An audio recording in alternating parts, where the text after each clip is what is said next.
Welcome to Mysteries Unveiled, where shadows conceal secrets and every tale unravels a puzzle. Tonight, we present Blood on the Brooklyn Bridge, a Nero Wolfe Killer Mystery. Settle in, subscribe, and let the darkness guide you. Chapter 1, The Telegram. The brownstone on West 35th Street stood resolute against the damp chill of a November evening in 1937, its windows glowing like embers in the fog. Inside, Nero Wolfe, the corpulent genius of detection, was ensconced in his greenhouse, tending to his orchids with the reverence of a monk at prayer. His fingers, surprisingly delicate for a man of his girth, coaxed a wilting cattleya into bloom. The air was heavy with the scent of damp earth and the faint tang of fertilizer, a sanctuary of order in a chaotic world. I, Archie Goodwin, his assistant, confidant, and occasional irritant, lounged in the office below, nursing a glass of milk and flipping through a pulp magazine. The clock ticked toward 9, and the house was quiet, save for Fritz's clatter in the kitchen, preparing Wolfe's late supper. The doorbell's sharp chime cut through the stillness. I set the magazine aside, my curiosity piqued. Visitors after dark were rare. Wolfe's clients typically preferred the formality of appointments. I crossed the hall, my shoes clicking on the polished floor, and opened the door to find no one. The street was empty, the fog swallowing the glow of street lamps, but there, on the stoop, lay a telegram, its yellow envelope stark against the wet stone. I picked it up, noting the absence of a messenger, odd but not unprecedented in our line of work. Back in the office, I slit the envelope with a letter opener and read the message aloud to myself. Bridge, midnight, blood will spill. 6 words, typed in stark black ink. No signature. The paper felt cheap, the kind you'd find in a dime store. I smirked. Someone had a flair for the dramatic. Wolfe would hate it. He despised theatrics almost as much as he despised leaving his house. I tucked the telegram into my pocket and headed upstairs to the greenhouse, knowing I'd have to drag him away from his orchids. The greenhouse was a jungle of color and scent, glass walls steaming in the November chill. Wolfe stood at his workbench, a mountain in a yellow smock, muttering to a stubborn plant. "Sir," I said, leaning against the doorframe, "we've got a puzzle. Telegram, no sender, and it's got a real pulp novel vibe." I read it aloud, watching his face for the inevitable scowl. Wolfe didn't look up. "Archie, I am occupied. Unless the telegram is from the president or threatens imminent arson, it can wait." His voice was a low rumble like distant thunder. "It mentions blood," I said, dangling the bait. "And the Brooklyn Bridge. Midnight. Sounds like someone's planning a party we weren't invited to." He sighed, setting down his trowel with exaggerated care. "Very well, show it to me." I handed him the telegram, and he scanned it, his lips pursing. "Melodramatic nonsense," he muttered, but his eyes lingered on the words. "What do you make of it, Archie?" "Could be a prank," I said, "but the delivery's too deliberate. No messenger, just the envelope. Someone wanted our attention. The bridge is a public place, could be a setup or maybe a cry for help. Either way, it's fishy." Wolfe grunted, returning the telegram. "Fishy, as you so eloquently put it, is insufficient cause for action. Investigate the bridge at midnight, discreetly. I will not be disturbed further unless you find a corpse." I grinned. "You're all heart, boss." I left him to his orchids and headed to my desk to make notes. The telegram's brevity nagged at me. 6 words weren't much, but they carried weight. Blood wasn't a word you tossed around lightly, not in this city, where bodies turned up in alleys with grim regularity. I checked my watch. 3 hours until midnight. Plenty of time to dig. I phoned Saul Panzer, our go-to man for discreet inquiries. "Saul, you free? Got a telegram mentioning the Brooklyn Bridge and blood. Need you to poke around, see if anyone's been flapping their gums about trouble there tonight." Saul's voice, calm as ever, promised results by 11. I hung up and turned to the files, searching for recent cases tied to the bridge or anyone with a grudge against Wolfe. Nothing jumped out, but I flagged a name, Victor Grayson, a shipping magnate we'd crossed paths with last year. He'd hired us to track a missing cargo, then tried to stiff us on the fee. Bad blood lingered. By 10, Saul called back. "Archie, word on the street's quiet, but I got a tip. A dame named Lila Crane was seen near the bridge last night, acting nervous. She's tied to Grayson, his secretary or something. Lives in Brooklyn, 23rd Street. Want me to tail her?" "Yeah," I said. "Keep it quiet. Meet me at the bridge at 11:30. I hung up, grabbed my coat, and checked my .38. The fog was thickening outside, perfect cover for whatever was brewing. I told Fritz I'd be late and stepped into the night, the telegram burning a hole in my pocket. The walk to the bridge was brisk, the city's pulse muted by fog. Streetlights glowed like halos, and the occasional taxi's horn cut through the haze. I reached the Brooklyn Bridge just before 11, its cables looming like a giant's harp strings. The pedestrian walkway was deserted, the river below a black ribbon. I lit a cigarette, the match flaring briefly, and waited for Saul. He arrived on time, his lean frame blending with the shadows. "Lila's holed up at home," he said. "No movement, but I heard Grayson's been making enemies. Some deal with a rival. Marcus Holt went sour. Could be connected." I nodded, scanning the bridge. "Let's walk it. See if our mystery sender left a calling card." We moved along the walkway, our footsteps echoing. Near the first tower, I spotted something. A glint of fabric caught on a cable. I climbed the railing, ignoring Saul's raised eyebrow, and retrieved a silk scarf monogrammed MH. It was stained with something dark, sticky, blood, or a damn good imitation. "Marcus Holt?" Saul asked, peering at the scarf. "Maybe," I said, "or someone wants us to think so." I bagged the scarf in my handkerchief and checked my watch. Midnight was close. We waited, but no one came. No body, no killer, just the scarf and the river's restless murmur. Back at the brownstone, I laid the scarf on Wolfe's desk. He was in his chair, a beer in hand, looking like he'd rather be anywhere else. "No corpse, but this," I said, pointing to the scarf. "Monograms MH, could be Marcus Holt. Saul says he's got a beef with Grayson. And there's Lila Crane, Grayson's secretary, acting cagey near the bridge." Wolfe studied the scarf without touching it. "Blood, presumably? Looks like it. I'll send it to Doc Vollmer for analysis." I leaned back, thinking. The telegram's a lure, but for what? To scare us? Frame Holt? Or point us at Grayson? Wolfe sipped his beer, eyes half closed. "The sender wishes us to act, Archie. Their motive is secondary. Pursue Lila Crane. Her nervousness suggests knowledge. And verify the scarf's owner, discreetly." I nodded, already planning my next move. Lila's Brooklyn address wasn't far, and I could charm answers out of her by morning. The telegram's words echoed in my head. Blood will spill. Someone was playing a dangerous game, and I'd be damned if Wolfe and I weren't going to win it. Chapter 2. The Bridge at Midnight. The fog clung to the Brooklyn Bridge like a jealous lover, wrapping its cables in a shroud that muffled even the city's restless heartbeat.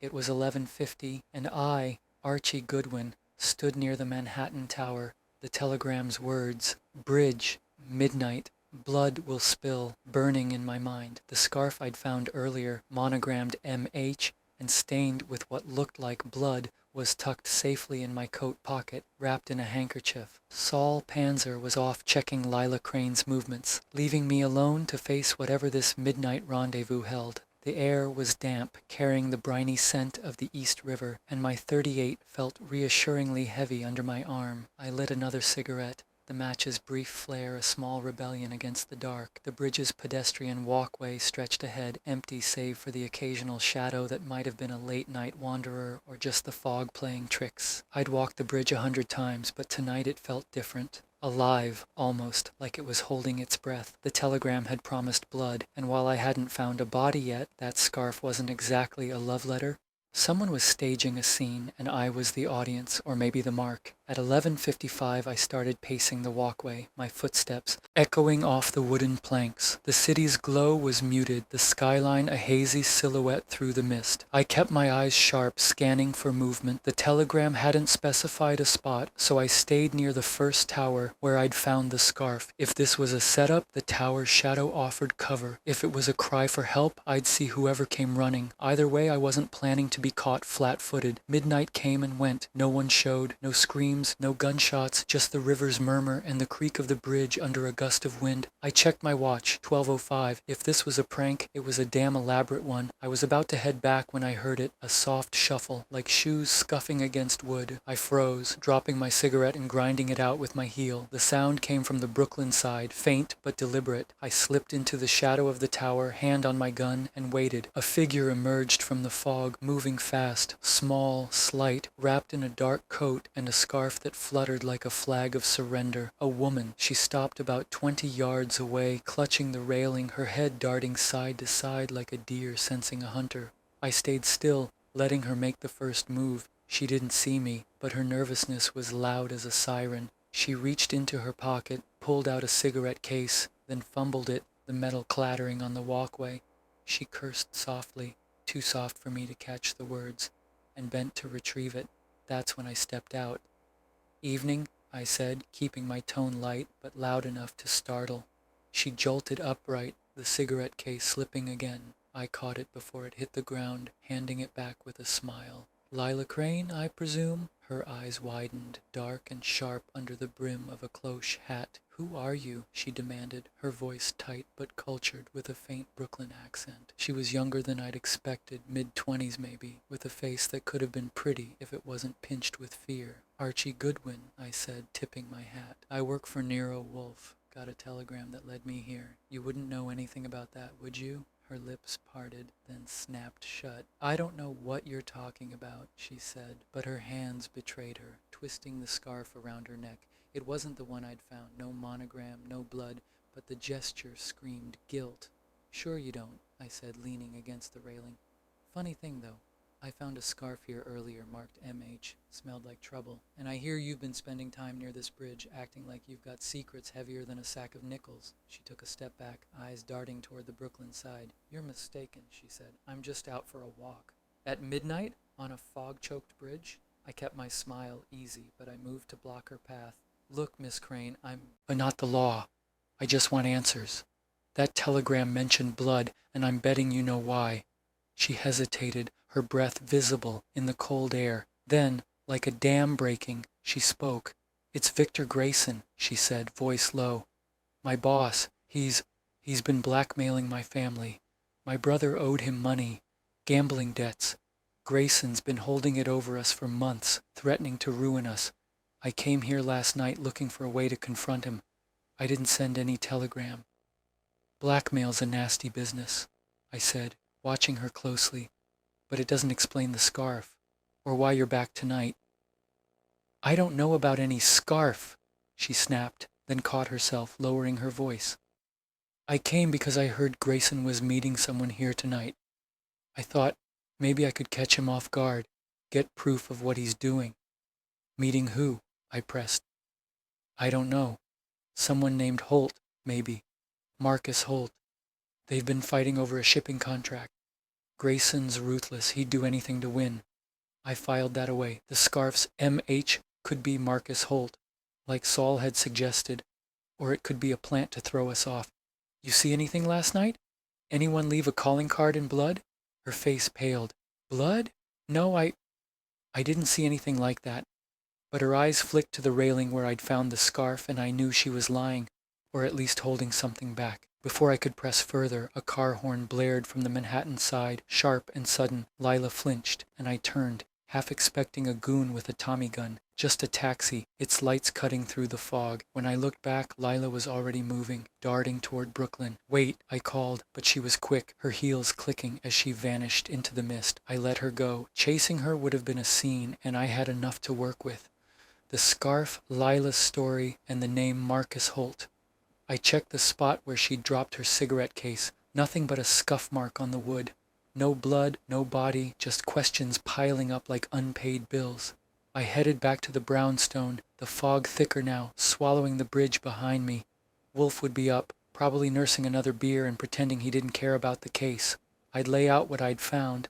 Lila's blackmail story, the Holt connection, and the scarf that screamed set up. Wolf's brain would chew through it like Fritz's steak, but I had a feeling we were only scratching the surface. Someone wanted us on this bridge, and they weren't just whistling Dixie. The city's hum grew louder as I reached Manhattan, the fog lifting just enough to show the skyline's jagged teeth. I thought of Lila's scared eyes, the telegram's blunt warning, and that damn scarf. "Blood will spill," it said. Maybe it already had. Chapter 3. The Grayson Estate. The Grayson Estate on Fifth Avenue was the kind of place that made you feel like you'd stepped into a Rockefeller's daydream or nightmare, depending on the lighting.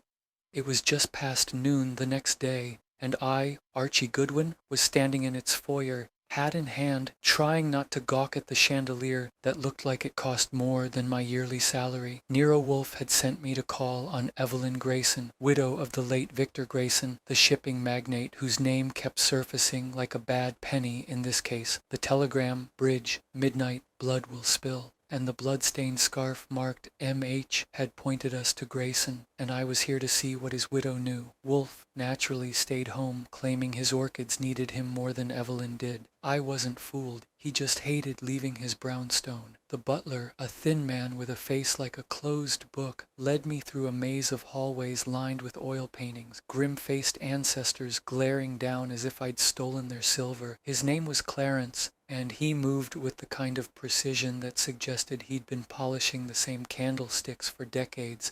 I noted his hands. Steady, no tremors, but his eyes flicked toward me too often, like he was sizing me up for more than just a visitor. I filed that away as we reached a drawing room that could have doubled as a museum gallery. Evelyn Grayson sat by a roaring fire, draped in a black silk dress that screamed money and mourning in equal measure. She was in her late 30s, with auburn hair pinned up in a style that said she'd spent the morning with a mirror and a maid. Her eyes, sharp and green, met mine as I entered, and I caught a flicker of something, grief, maybe, or calculation. "Mr. Goodwin," she said, her voice smooth as the brandy in the decanter beside her. "Nero Wolfe's man. I've heard of you." "All good things, I hope," I said, flashing a grin as I took the offered chair. The leather creaked under me, and I set my hat on my knee, keeping my posture easy but alert. "Sorry for your loss, Mrs. Grayson. I'm here about Victor. Seems he was tangled in something messy before he passed." Her lips tightened, but she nodded. Victor was ambitious. His business dealings weren't always clean, but he didn't deserve what happened. She paused, sipping her brandy, the glass catching the firelight. "You mentioned a telegram. What did it say?" I leaned forward, watching her closely. "Short and sweet. Bridge, midnight. Blood will spill. Found a scarf on the Brooklyn Bridge, too, with blood on it. Monogrammed M.H. Ring any bells?" Her fingers froze on the glass just for a second before she set it down. "M.H. could be Marcus Holt," she said, her tone careful. "Victor's rival in the shipping trade. They'd been at odds for years, ever since a deal went sour over a South American contract. Marcus threatened Victor more than once." "Threatened how?" I asked, pulling out my notebook. I made a show of jotting down her words, but I was watching her hands, her eyes, the way her shoulders tensed. "Letters mostly," she said. "Anonymous, but Victor was sure they were from Holt. Nasty things, hinting at ruin, even violence. Victor laughed them off. He was like that, always sure he could outsmart anyone." Her voice cracked and she looked away toward the fire. Either she was a hell of an actress or the grief was real. I nodded, letting the silence stretch. The grandfather clock ticked, each second loud in the heavy air.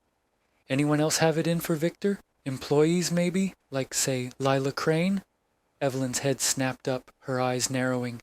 "Lila? His secretary? She's a mouse, barely speaks unless spoken to. Why would you think of her?" "She was seen near the bridge," I said, keeping my tone neutral. "Acting nervous. Said Victor was blackmailing her family over some gambling debts. That true?" Evelyn's lips parted, then closed. She stood, gliding to the fireplace, her dress rustling like whispers. "Victor could be ruthless," she admitted, staring into the flames. "He kept files on people. Leverage, he called it. If Lila's brother owed him money, Victor would have used it. But blackmail? That's a strong word." "Strong, but it fits," I said. "What about those files? Where'd he keep them?" She hesitated, then gestured to a door across the room. "His study. I haven't touched it since he died. You're welcome to look, but I doubt you'll find anything. Victor was careful." I stood, tipping my hat. "Mind if I take a peek? Wolfe's got a nose for secrets." She nodded, and I caught Clarence lingering in the doorway, his eyes on us. He didn't move as I crossed to the study, but I felt his gaze like a weight. The study was a shrine to Victor Grayson's ego. Mahogany desk, leather-bound books, a globe that probably cost more than my car. I started with the desk drawers, finding nothing but pens, cigars, and a ledger that looked too clean to be useful. Then, under a false bottom in the top drawer, amateur hiding spot really, I found a small notebook, its pages filled with cryptic numbers and initials. Not a code I could crack on the spot, but Wolfe would eat it up like Fritz's pancakes. I slipped it into my pocket, making sure Clarence wasn't watching.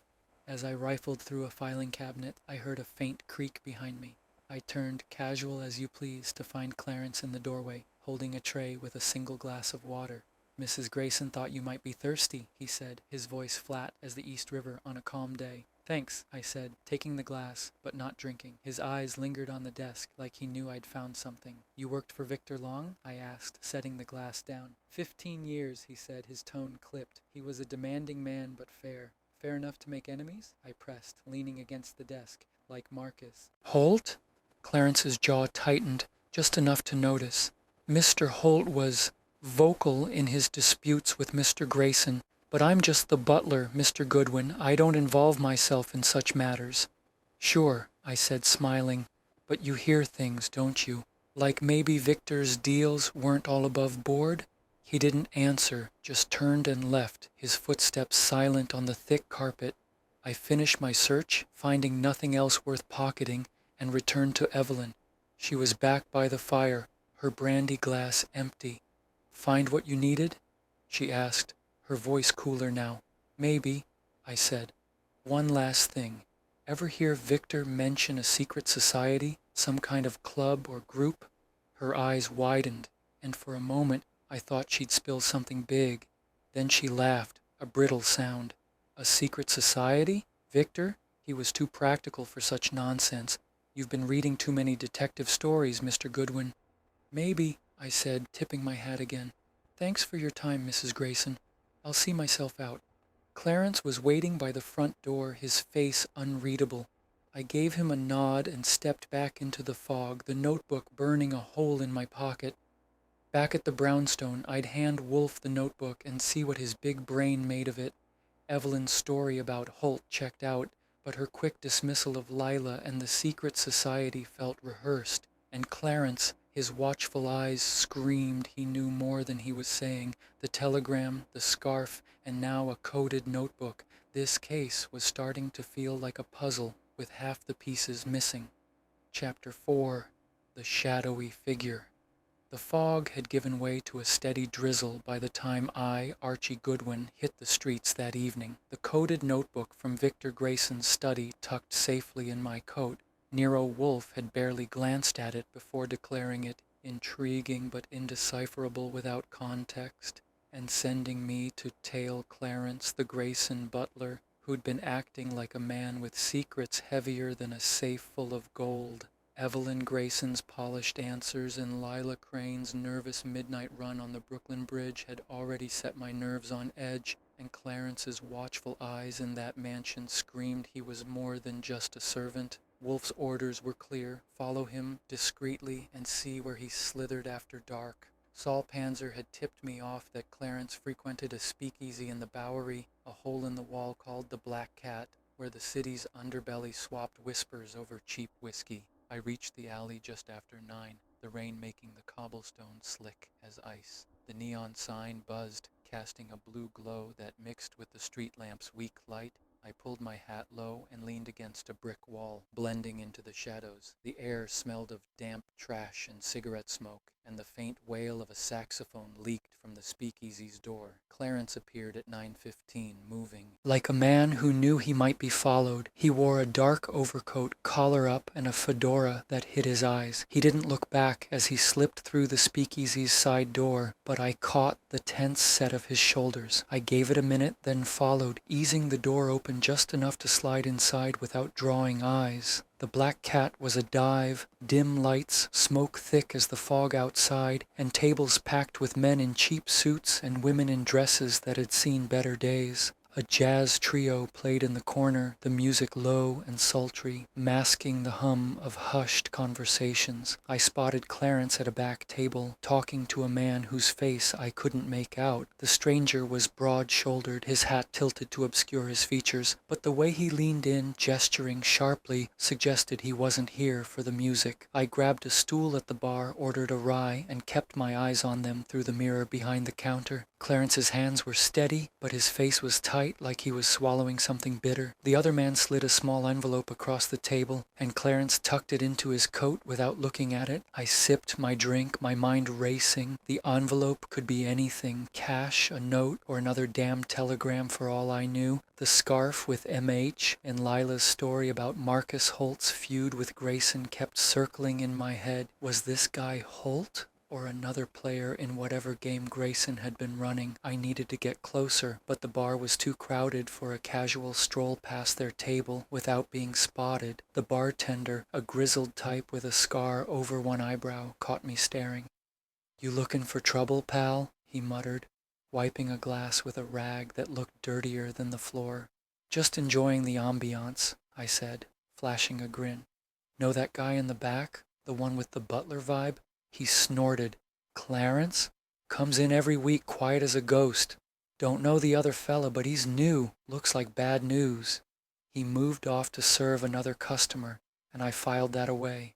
Clarence was a regular, but his pal wasn't. That meant this meeting was special. I was about to slip closer when the stranger stood, clapped Clarence on the shoulder, and headed for the side door. I tossed a bill on the bar and followed, keeping my distance. The alley was darker now, the rain heavier, and the stranger moved fast, his coat flapping like a bat's wings. I tailed him for 3 blocks, dodging puddles and drunkards, until he ducked into another dive, this one unmarked, just a door in a brick wall. I waited a beat, then eased inside. The place was smaller, smokier, and quieter. No music, just the murmur of voices and the clink of glasses. The stranger was gone, but I caught a glimpse of a backroom curtain swaying, like someone had just passed through. I was about to follow when a hand grabbed my arm. I spun, ready to swing, and found myself face to face with Saul. Panzer, his lean face calm but his eyes sharp. "Easy, Archie," he said, voice low. "You're loud as a freight train tonight." "Saul," I said, relaxing. "You tailing Clarence too?" "Nope. Lila Crane," he said, nodding toward the back room. "She's here, meeting someone. Saw her slip in 10 minutes ago. Then I spotted you bumbling after that guy." "Bumbling?" I grinned but kept my voice down. "That's the thanks I get for doing the legwork. Clarence was with a guy in the Black Cat. Big shoulders, sneaky vibe. They swapped an envelope." Saul's eyes narrowed. "Lila's been jumpy all day. I tailed her from her apartment. She's in that back room talking to someone. Could be your guy." "Let's find out," I said, moving toward the curtain. Saul followed, silent as a cat. We eased the curtain aside, just enough to peek. Lila Crane sat at a small table, her cloche hat gone, her dark hair spilling over her shoulders. Across from her was the broad-shouldered man, his face still hidden by his hat. Their voices were low, but I caught fragments, something about the shipment and keeping quiet. Lila's hands were shaking, and the man slid a small package toward her. She hesitated, then tucked it into her purse. I glanced at Saul. "That's our guy," I whispered. "Holt?" "Maybe," he said. "Let's not spook them." Too late. Lila's eyes flicked toward the curtain, and she froze. The man turned, and for a split second I saw his face. Hard jaw, thin scar across his cheek. Not a face I knew, but one I'd remember. He stood, grabbed Lila's arm, and pulled her toward a back exit. I started after them, but Saul held me back. "Let them go," he said. "We know where Lila lives. We'll get more out of her there." I hated it, but he was right. We slipped out into the alley, the rain now a steady drumbeat. "What's Lila into?" I asked, lighting a cigarette under my hat brim. "She told me Grayson was blackmailing her family. Now she's cozying up with a guy who's swapping secrets with Clarence." Saul shrugged. "She's scared, but she's not just a victim. That package looked like trouble. Maybe cash, maybe something worse. And Clarence? He's no butler. I dug up some dirt. He used to work for a syndicate before Grayson hired him." I whistled low.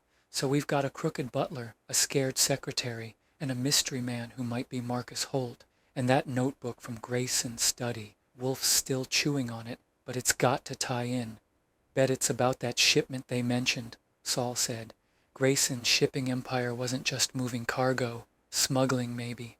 We split up, Saul heading to keep tabs on Lila, me back to the brownstone to report to Wolf. The rain followed me all the way, soaking my coat and my mood. The telegram, the scarf, the notebook, and now this speakeasy meeting. It was a tangle, and I was starting to think. Grayson's death was just the beginning.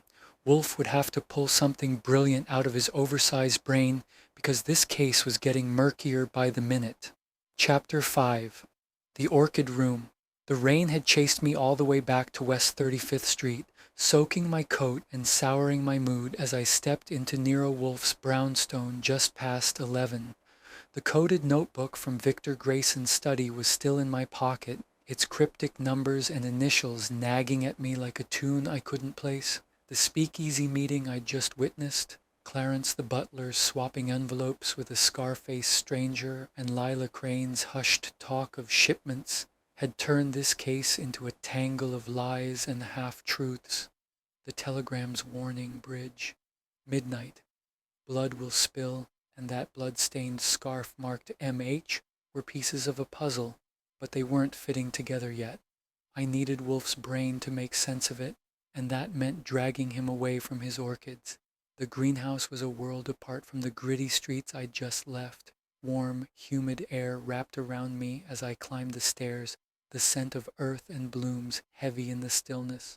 Wolfe stood at his workbench, a mountain in a yellow smock, fussing over a cluster of phalaenopsis like they were his children. The golden light from hanging lamps cast his shadow across the glass walls, making him look like some brooding giant. I leaned against the doorframe, shaking rain from my hat. "Evening, boss," I said. "Got a present for you. A notebook full of secrets and a headache from tailing your favorite butler." Wolfe didn't look up, his fingers adjusting a plant's leaves with surgical precision. "Archie, your flair for drama is tiresome," he rumbled. "The notebook, I presume, is from Grayson's study. And Clarence, I assume he did not spend his evening polishing silver." I grinned, pulling the notebook from my pocket and setting it on the workbench. Clarence was at a speakeasy called the Black Cat, cozying up with a guy who looked like he'd stepped out of a gangster flick. Scar on his cheek, broad shoulders, the works. They swapped an envelope, real cloak and dagger stuff. And get this, Lila Crane was at another dive nearby, talking to the same guy about a shipment. Saul's keeping tabs on her, but I'm betting Clarence and this mystery man are neck deep in whatever Grayson was running. Wolfe finally glanced at the notebook, his eyes narrowing. "And the scarf? Still with Dr. Vollmer?" "Yep," I said. "Should have results on the blood tomorrow. Monograms M.H. could be Marcus Holt, like Evelyn Grayson said. She claims he and Victor were feuding over a shipping deal. Lila mentioned Holt too, but she's also saying Victor was blackmailing her family. Everybody's pointing fingers, and I'm starting to think the whole city's in on this," Wolfe grunted, picking up the notebook with a delicacy that belied his bulk. He flipped through its pages, his lips pursing as he studied the rows of numbers and initials. "This is a cipher," he said, almost to himself. "Not complex, but deliberate. Likely a ledger of transactions, dates, amounts, initials for names or places. Victor Grayson was no fool. He would not keep such records unless they protected him or incriminated others." "Like a smuggling ring?" I asked, leaning forward. Saul heard talk of a shipment. Grayson's shipping empire could have been moving more than just cargo. "Possibly," Wolfe said, setting the notebook down. "But speculation is useless without data. Deciphering this will take time. The initials, focus on them. M.H. appears frequently, as does L.C. and C.T. If Marcus Holt is involved, we need confirmation. And Clarence, his role is not that of a mere servant." "No kidding," I said. "He's got syndicate ties, according to Saul. Worked for some rough types before Grayson. That envelope he took could be payoff, blackmail, or something worse." Wolfe's eyes half closed, his fingers drumming on the workbench. Clarence's past suggests loyalty to Grayson was not his only motive. The envelope may be key. And Lila Crane, her fear indicates she is a pawn, but not an innocent one. You must confront her again, Archie. Press her on this shipment. I nodded, already planning my next move. Lila's Brooklyn address was burned into my brain, and I could catch her before she bolted again. But the notebook was eating at me. "Any chance you can crack that cipher tonight?" I asked. "It might tell us what we're walking into." Wolfe sighed, a sound like a bellows deflating. "Patience, Archie. The mind requires order, not haste. I will work on it. In the meantime, verify Marcus Holt's movements. If he is M.H., his feud with Grayson may be the thread that unravels this." I left him to his orchids and the notebook, heading to my desk in the office below. The house was quiet, Fritz long gone to bed, the only sound the faint drip of water from the greenhouse above. I pulled out my notes, jotting down the pieces we had, the telegram, the scarf, Lila's blackmail story. Evelyn's talk of Holt's threats, Clarence's speakeasy meeting, and now this notebook. It was like trying to play poker with half the deck missing. I phoned Saul, keeping my voice low. "Any movement from Lila?" I asked. "She's still at her apartment," he said. "Lights went out an hour ago, but that package she got, it's got her spooked. I'm parked across the street, keeping watch." "Good," I said. "I'll head over at dawn. Wolf's working on the notebook, but he thinks it's a ledger, maybe smuggling. You hear anything else about Holt?" "Not yet," Saul said. "But I'll dig deeper. Guy like that doesn't stay clean in this town." I hung up, staring at the phone. The idea of a smuggling ring fit Grayson's profile. Ruthless, rich, and connected. But the telegram's theatrics didn't match a pro like him. Someone else was pulling strings. Someone who wanted Wolf and me in the game. Clarence, Lila, Holt, or some player we hadn't met yet. I leaned back, the office dark except for the pool of light from my desk lamp. The scarf's blood, if it was real, meant someone was hurt, or worse. The notebook's cipher held names, maybe even the killers. And Clarence's envelope, what was worth meeting a thug in a dive bar to get. I thought of Lila's scared eyes, Evelyn's cool deflection, and Clarence's two steady hands. This case was a house of cards, and one wrong move could bring it crashing down. I checked my watch, nearly midnight. Wolf would be up for hours, puzzling over the notebook like it was one of his orchids. I'd catch a few hours sleep, then hit Brooklyn to shake answers out of Lila. The greenhouse's warmth lingered in my mind, a stark contrast to the cold streets waiting outside. This case was personal now. Someone had dared to pull Nero Wolfe into their mess, and I wasn't about to let them win. Chapter 6. The Confrontation. The East River was a restless beast that night, its dark waters churning under a fog so thick it felt like the city was holding its breath. I, Archie Goodwin, stood on a deserted pier in Brooklyn, the coded notebook from Victor Grayson's study weighing heavy in my pocket. Nero Wolfe had made progress on the cipher, muttering about shipments and initials before sending me to confront Lila Crane at her apartment. The telegram, bridge, midnight, blood will spill, and the bloodstained scarf marked MH were still unanswered questions.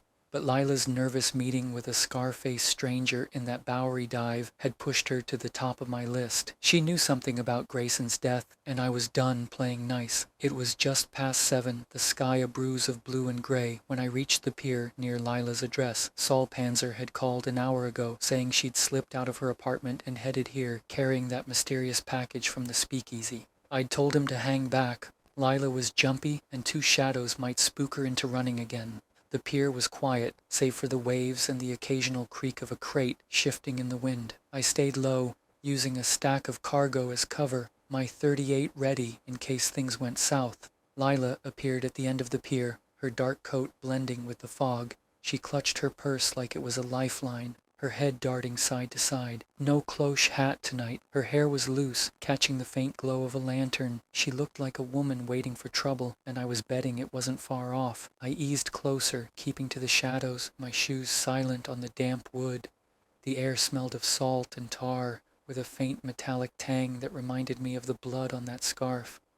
"Lila," I said, stepping into the lantern's light, my voice low but firm. She gasped, nearly dropping her purse, and spun to face me. Her eyes were wide, her face pale as the fog. "Archie Goodwin," I added, tipping my hat. "We need to talk about your midnight strolls and that package you got last night." She backed up, her heels clicking against the pier. "I told you, I don't know anything about a telegram or a scarf," she said, her voice shaking but defiant. "Why are you following me?" "Because you're lying," I said, keeping my tone even. "You were at that dive with a guy who's got trouble written all over him.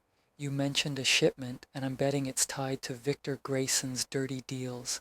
That package in your purse, what is it? Payoff? Evidence?" Her hands tightened on the purse, and for a moment I thought she'd bolt. Then her shoulders sagged like the fight had drained out of her. "It's not what you think," she said, her voice barely above the waves. "Victor was blackmailing my brother, gambling debts like I told you. But it wasn't just money. He forced me to..." To plant that scarf on the bridge. He said it would ruin Marcus Holt, make him back off a deal. I raised an eyebrow, leaning against a crate. You planted the scarf? With blood on it? That's a hell of a story, Lila. Whose blood? I don't know, she snapped, her eyes flashing. Victor gave it to me, already stained. He said it was a prop to scare Holt. I didn't ask questions, I couldn't. He had my brother's life in his hands. I studied her, looking for the lie. Her fear was real, but her story had holes. Why the bridge? And why drag Nero Wolfe into it with that telegram? She shook her head, her hair falling across her face. I didn't send the telegram. Victor must have. He was always playing games, setting traps. He wanted Wolfe involved, said it would stir the pot. I don't know why. I stepped closer, keeping my voice low. Lila, you're in deep. That notebook we found, it's got your initials LC all over it. You're tied to Grayson's smuggling, aren't you? What's the shipment you were talking about last night? Her eyes widened, and she took another step back, her heels dangerously close to the pier's edge. Smuggling? I didn't know it was that. Victor had me run errands, deliver messages. I thought it was just business. The package... She stopped, glancing at her purse like it might bite her. It's papers. I was supposed to give them to that man last night, but he told me to hold on to them, said it wasn't safe yet. Papers? I pressed. What kind? And who's the guy with the scar?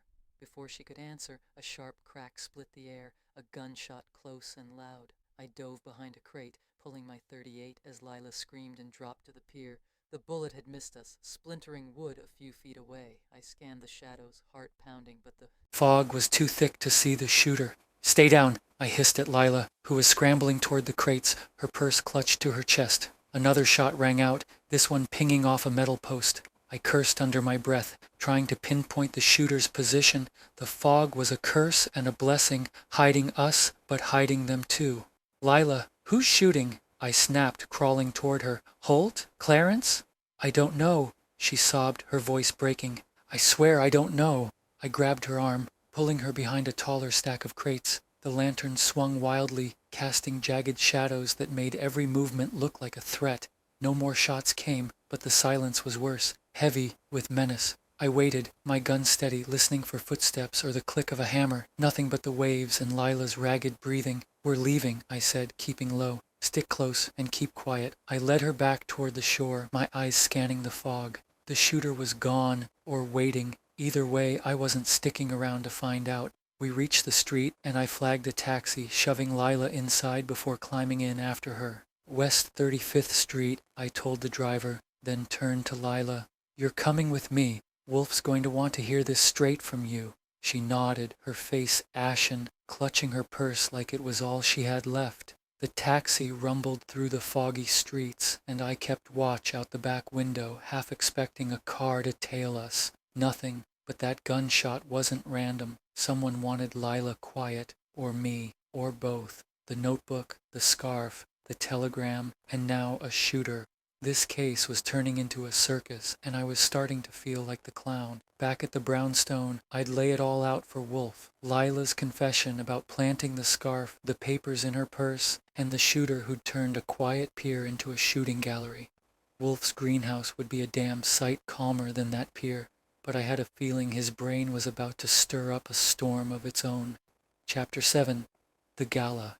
The Hotel Majestic's ballroom was a spectacle of wealth and pretense, a glittering cage where New York's elite preened like peacocks under golden chandeliers. It was Friday night, and I, Archie Goodwin, stood at the edge of the crowd, my tuxedo feeling like a straitjacket. Nero Wolfe had deigned to leave his brownstone for this gala, a rare event spurred by the coded notebook's secrets and Lila Crane's confession on that foggy pier. The notebook, partially deciphered, pointed to a smuggling ring tied to Victor Grayson's shipping empire, and tonight's event, hosted by the Grayson Foundation, was a chance to observe the players, Evelyn Grayson, Marcus Holt, and maybe even Clarence the butler, whose speakeasy dealings had raised more questions than answers. The telegram's warning, bridge, midnight, blood will spill, and the blood-stained scarf marked MH still loomed large, and after that gunshot on the pier, I was itching to find the puppet master. Wolfe was stationed near a buffet table, a mountain in black tie, sampling caviar with a scowl that suggested it wasn't up to Fritz's standards. I dragged Lila along too after her tearful admission about planting the scarf to frame Marcus Holt. She stood beside me now, her emerald gown a stark contrast to her pale, nervous face. I'd told her to stick close. Someone had taken a shot at us last night, and I wasn't betting on their aim getting worse. "Relax, Lila," I muttered, scanning the room. "You look like you're about to faint. Anyone here you recognize from your speakeasy pal?" She shook her head, clutching her purse, the one with those mysterious papers, tight enough to turn her knuckles white. "I told you, I don't know his name, just a man with a scar. He said to hold on to the papers until he contacted me." I nodded, keeping my eyes on the crowd. The ballroom was packed. Men in tails, women dripping in diamonds, all swirling to a waltz that felt too cheerful for the secrets floating around. Evelyn Grayson held court near the center, her black gown shimmering as she laughed with a group of tycoons. Her poise was flawless, but I caught her glancing our way, her green eyes sharp as knives. Marcus Holt was conspicuously absent, which didn't sit right. If he was MH, he'd be here, gloating or scheming, unless he was the one pulling triggers last night. "Stay put," I told Lila, handing her a champagne flute to keep her hands busy.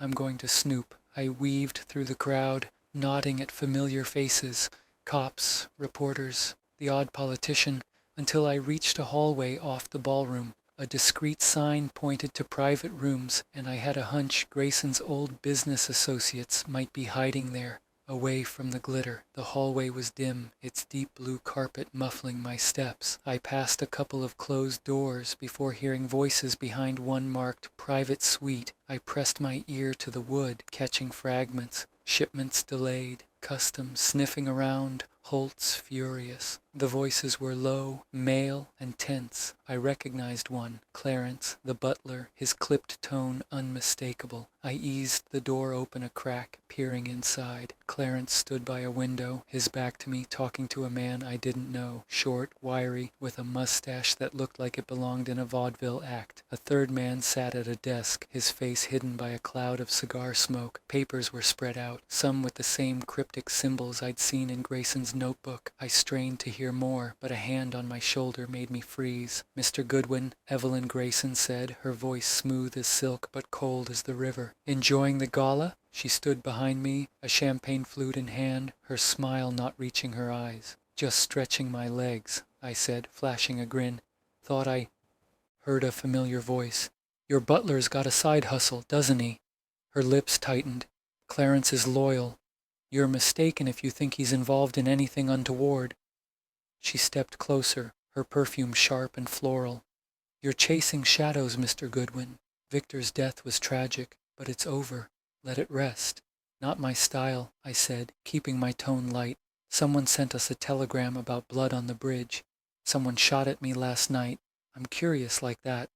Her eyes flickered, but she held her ground. "You're wasting your time. If you'll excuse me, I have guests." She glided back to the ballroom, leaving me with the distinct feeling I'd just been warned. I slipped back to the party, my mind buzzing. Clarence's meeting wasn't about polishing silver, and those papers looked too much like the ones in Lila's purse. I found Wolfe, still by the buffet, now dissecting a shrimp cocktail with surgical precision. "Find anything?" I asked, keeping my voice low. He dabbed his mouth with a napkin, his eyes half closed. "Evelyn Grayson is nervous," he said. "Her smiles are calculated, her glances frequent. She knows more than she admits. And you?" I filled him in. Clarence's meeting, the papers, Evelyn's interruption. "Lila's scared stiff, and Holt's a ghost tonight. I'm thinking the shooter last night was tied to that shipment they keep mentioning," Wolfe grunted, setting down his plate. "The notebook suggests a smuggling operation. Artifacts likely, given the symbols. The initials MH and LC are transactions, not just names. Holt may be a scapegoat or a partner. Clarence's role is pivotal. Find those papers Lila carries."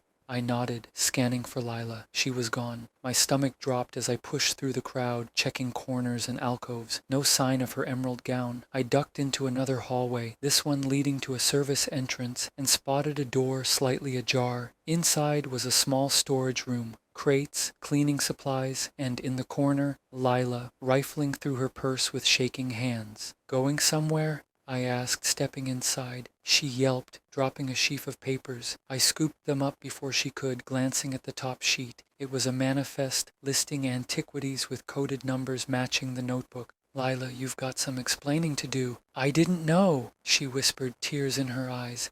Victor gave me these to hold, said they were business records. I didn't know they were illegal. Before I could press her, a shadow moved in the doorway.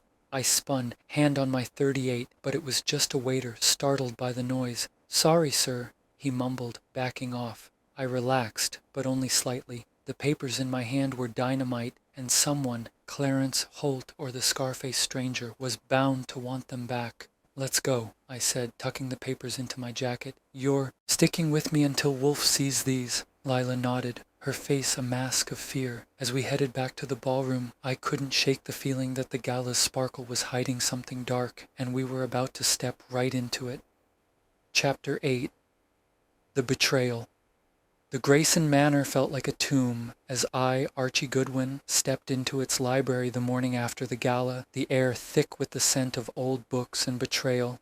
The papers Lila Crane had been clutching, manifests of smuggled antiquities tied to Victor Grayson's empire, were now in Nero Wolfe's hands, locked away in his safe. But they'd pointed us back to Evelyn Grayson, Victor's widow, whose polished grief at the gala had started to crack under scrutiny. Wolfe had sent me to confront her, armed with the notebook's deciphered clues and Lila's story about planting that blood-stained scarf marked M.H. to frame Marcus Holt. The telegram, bridge, midnight, blood will spill, still hung over us, and after surviving a gunshot on that pier, I was in no mood for Evelyn's evasions. The library was a cavern of shadows, its high ceiling lost in gloom. Evelyn stood by the desk, her black silk robe blending with the dark drapes, a brandy glass in her hand, despite the early hour. She turned as I entered, her green eyes sharp but weary, like she'd been expecting me. Mr. Goodwin, she said, her voice smooth but strained. You're persistent. What brings you back so soon?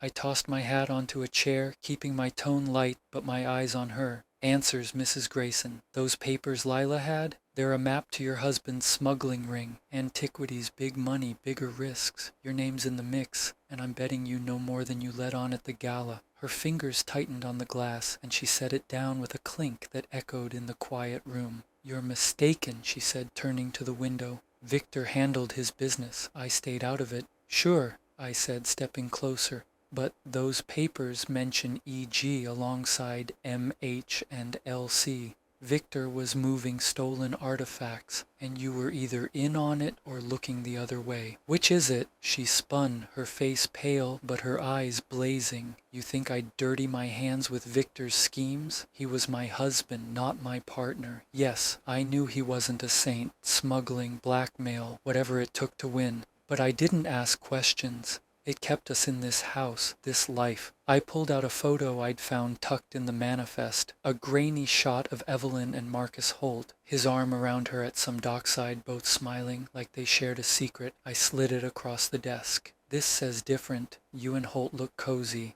Was he part of Victor's game, or was he playing you? Evelyn's breath caught, and for a moment I thought she'd deny it. Then she laughed, a brittle sound that didn't reach her eyes. You're thorough. I'll give you that. Yes. Marcus and we were involved. It started a year ago, after Victor's deals turned uglier. Marcus wanted to ruin him, take his empire.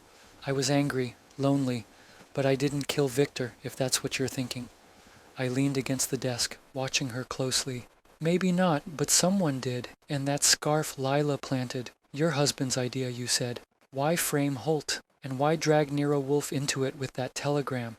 She sank into a chair, her robe pooling around her like spilled ink. Victor was paranoid, she said, her voice low. He thought Holt was after more than just business, thought he'd hired someone to kill him. The scarf was his way of pointing the finger first. As for the telegram, I don't know. Victor loved his games, loved pulling strings. Maybe he wanted Wolfe's attention to make the frame stick. I nodded, filing that away. It fit Victor's profile. Ruthless, theatrical, always one step ahead. But it didn't explain the gunshot on the pier or Clarence's speakeasy meeting with the scar-faced man. What about Clarence? I asked. Your butler's not just pouring tea. He's got syndicate ties, and I caught him swapping envelopes with a thug.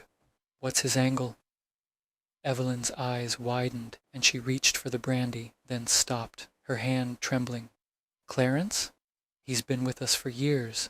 Victor trusted him implicitly. If he's involved, I didn't know. She was good, too good. I wasn't buying the innocent act, not with that photo staring up at me. You're telling me you never suspected your butler was playing both sides? Or that Victor's smuggling ring might have included him? Those papers list CT. Could be Clarence Thompson. He's not just dusting furniture, Evelyn. She stood, her face hardening. You're fishing, Mr. Goodwin. I've told you what I know. Victor's dead and I'm trying to move on. If Clarence is involved, find proof, but leave me out of it. I was about to press her when a floorboard creaked behind me. I spun, hand on my .38, to find Clarence himself in the doorway, his face as blank as a fresh page. Mrs. Grayson, you have a visitor, he said, his voice flat, but his eyes locked on me like he'd heard every word.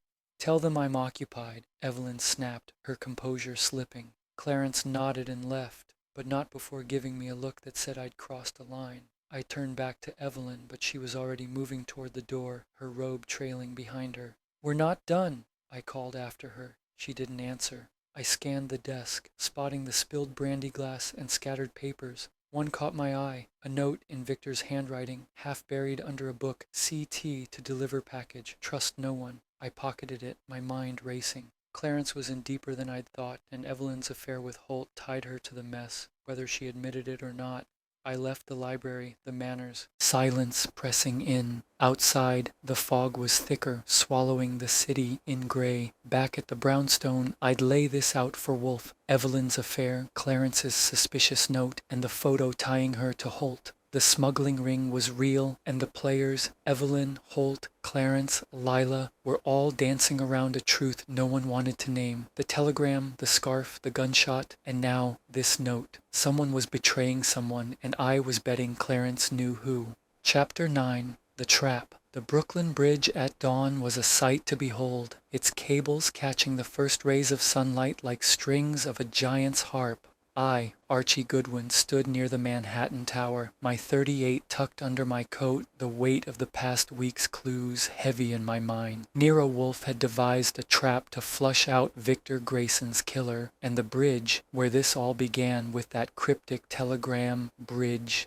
midnight, blood will spill, was the perfect stage. The blood-stained scarf marked M.H., Lila Crane's confession about planting it, Evelyn Grayson's affair with Marcus Holt, and Clarence the butler's shady speakeasy dealings had all pointed to a smuggling ring and a murder. Wolfe's plan was simple but risky. Lure the suspects here with a fake tip about a missing artifact, then watch who flinched. The coded notebook, now mostly deciphered, had confirmed Grayson's smuggling operation. Stolen antiquities, likely a ruby of immense value, shipped through his empire. The initials M.H., L.C., and C.T. tied Holt, Lila, and Clarence to the scheme. But the killer's identity was still a shadow. Evelyn's photo with Holt, Clarence's note about a package, and the gunshot on the pier had tightened the noose, but we needed a confession. Wolfe was back at the brownstone, orchestrating from his armchair, while I played bait on the bridge, with Saul Panzer hidden nearby as backup. I'd spread the word through Saul's contacts that a priceless ruby, part of Grayson's last shipment, was hidden on the bridge, and Wolfe had ensured Lila, Evelyn, Holt, and Clarence all got the message.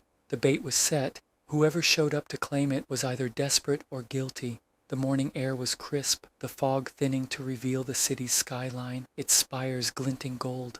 I leaned against the railing, a cigarette unlit in my hand, eyes scanning the walkway for familiar faces. Lila Crane appeared first, her dark coat flapping as she hurried from the Brooklyn side. Her face was pale, her eyes darting like a cornered animal's. She spotted me and froze, clutching her purse, the same one that had held those incriminating papers.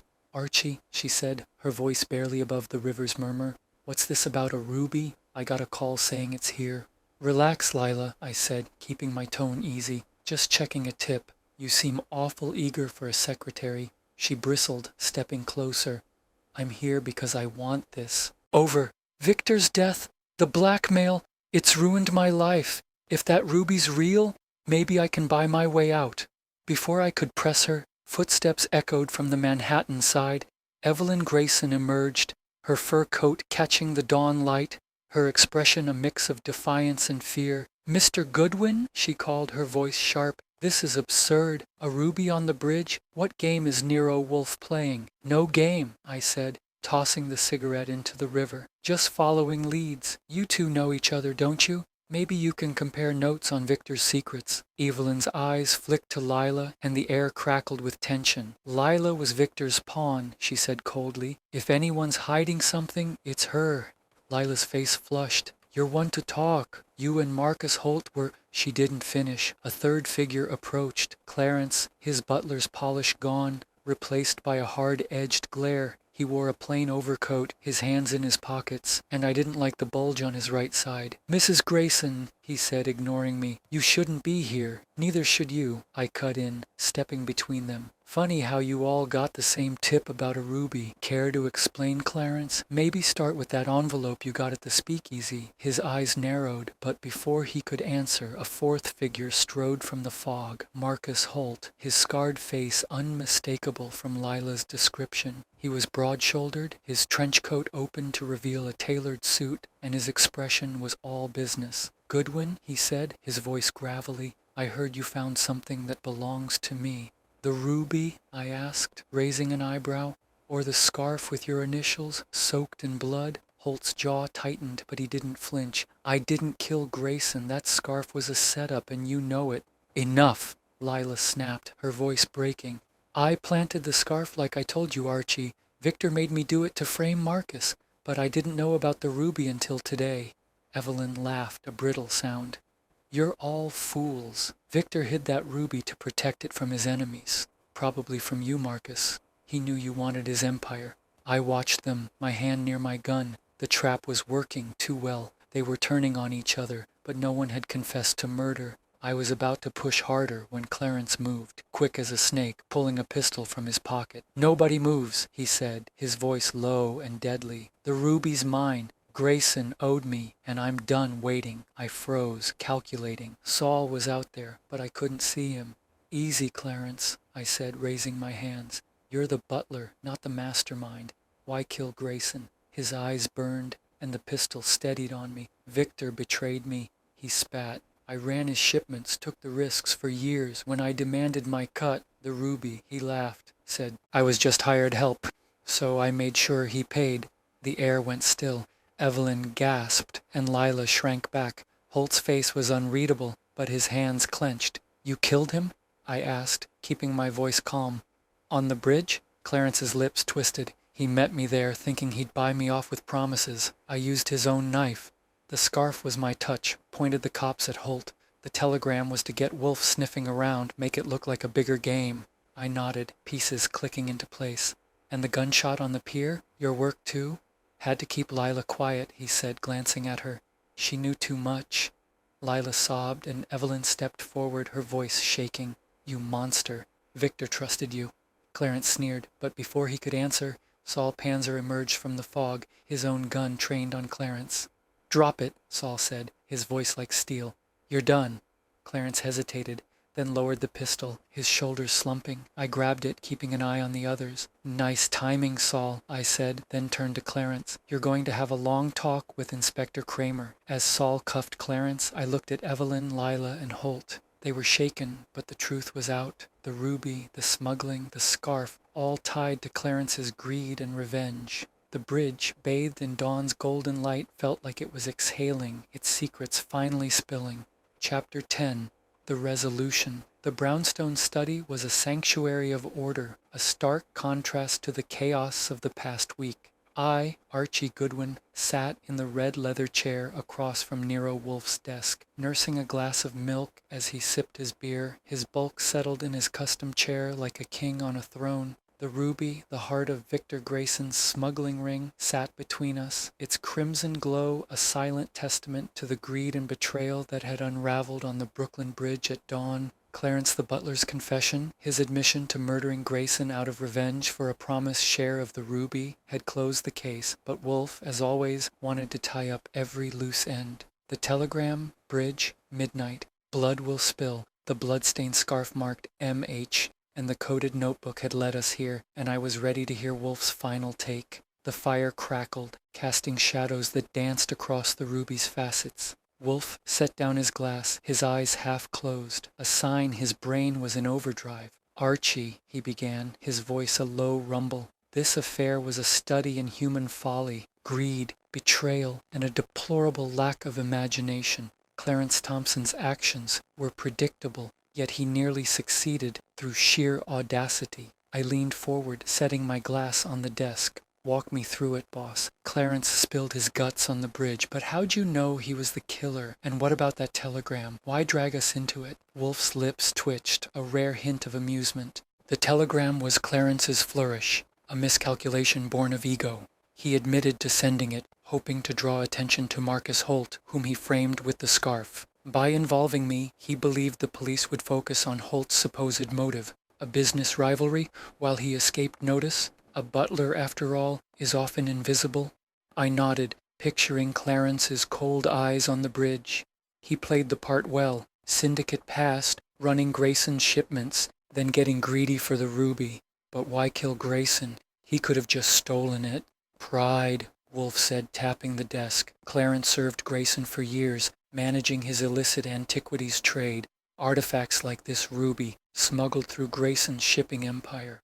The notebook, which I deciphered fully last night, detailed transactions, dates, artifacts, buyers.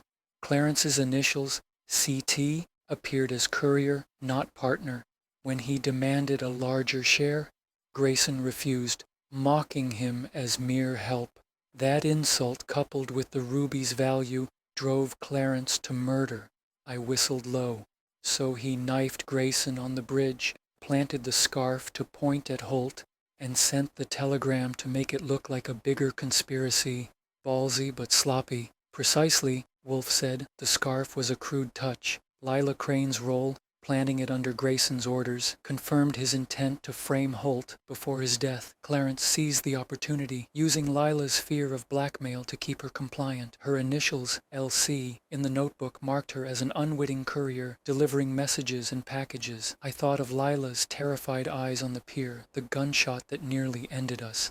That shooting was Clarence too, wasn't it? Trying to silence her. Wolfe nodded. He admitted as much. Lila's knowledge of the scarf and the shipments made her a liability. The papers she carried, manifests of the ruby and other artifacts, were meant to be delivered to a buyer, but Clarence delayed the exchange, fearing exposure. His meeting with the scar-faced man, likely a syndicate contact, was to secure his own escape once he had the ruby. I leaned back, my mind tracing the threads. And Evelyn Grayson? She knew about the smuggling, didn't she? That photo of her with Holt, pretty cozy for a grieving widow. Wolfe's fingers drummed the desk, a rare sign of irritation. Evelyn was complicit by omission. Her initials, E.G., appeared in the notebook as a recipient of funds, likely to maintain her lifestyle. Her affair with Marcus Holt was a rebellion against Grayson's control, but she claims ignorance of the murder. I believe her. Holt, however, was a red herring. His rivalry with Grayson was real, but the scarf's MH was Clarence's fabrication. I grinned. You called it from the start. Said the butler was more than he seemed. How'd you peg him? His demeanor, Wolfe said. At the manor, you described his watchfulness, his precision.